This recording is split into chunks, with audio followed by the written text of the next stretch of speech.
Hey everybody, it's Tom from the Corona team here, and I just want to give you a quick overview of some of the bigger features that we've just released in Corona 14.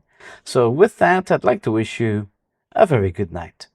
That is, a very good night in your renders, because the first feature we'll be looking at is one you've asked for, which is the night sky in the procedural sky.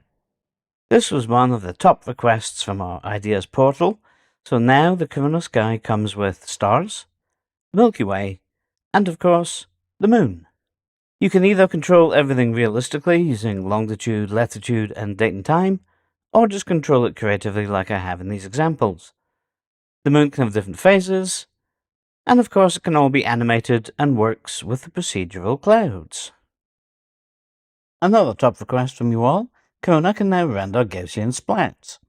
These give you a full 3D environment which casts realistic shadows and reflections onto your buildings or objects that you're placing in the scene. As well as a bounding box to trim the outside of the splat, you can also use geometry of any shape with a Corona slicer material applied to cut away specific parts of the splat. On the AI side of things, the AI enhancer now has new controls, so you can pick individual people or even faces specifically, and apply your chosen enhancements such as changing a person's age, hair color, or mood. Meanwhile, the AI material generator creates a tileable material which includes diffuse, roughness, and normal maps from an image. Here I used an image of some worn linoleum from my house, and I applied it to this scene. I also used the AI enhancer to give the lady a suitable expression at having her nice kitchen decorated with this worn-out old lino. Then there is the AI Upscaler. This upscales your image by 2 times or 4 times, sharpening the details, but without changing or enhancing them. Last, you can now send the resulting image from your LightMix edits up for enhancement, rather than just being able to send the beauty pass. There are times when you have multiple scatters, and each has a different setup, but you do want the results from each one to avoid creating overlapping objects. You can now control this with Avoidance Groups in the scatter lister, and within any given avoidance group you can define the priority of each scatter to obtain the results you're looking for.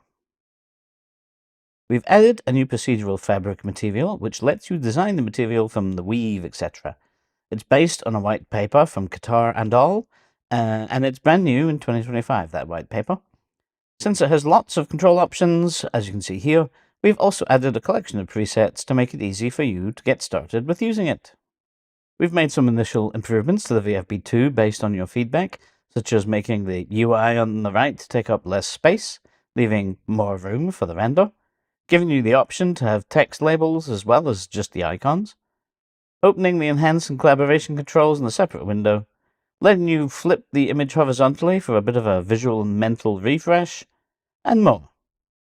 We've also brought the CIE into alignment, that's the Corona Image Editor, into alignment with the VFB2, meaning the CIE now has all the features such as automatic exposure and white balance in the tone mapping, gamma gain and lift in the tone mapping, and more.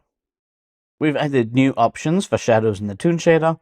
You can now suppress the results of GI, and you can tint shadows with a solid color or be creative and tint them with a color ramp.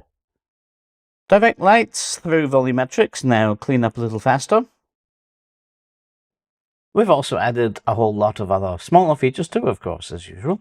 One of the bigger, smaller features is we've got further through the rewrite of the UI into Qt than we expected. We've done the Corona physical material, Corona bitmap, the Corona image editor itself. Let me just check my list. The layered material, volume material, hair material, and slicer material. So all of these should help the UI of those be more responsive. We've added simple triplanar controls to the Corona bitmap, so you don't always need to add a triplanar node unless you're after more control. The VFB can be now docked in 3ds Max. After the popularity of a process shown by RenderRAM, where you render to twice your desired resolution and then downscale to half size, but when you render to twice the resolution, you render for significantly less time, maybe a noise target of 15% rather than 7% or 5%. This was quite popular, so we've added a way to automatically save your render to half size from the Save menu. And that's it for this release. The blog post has all the details.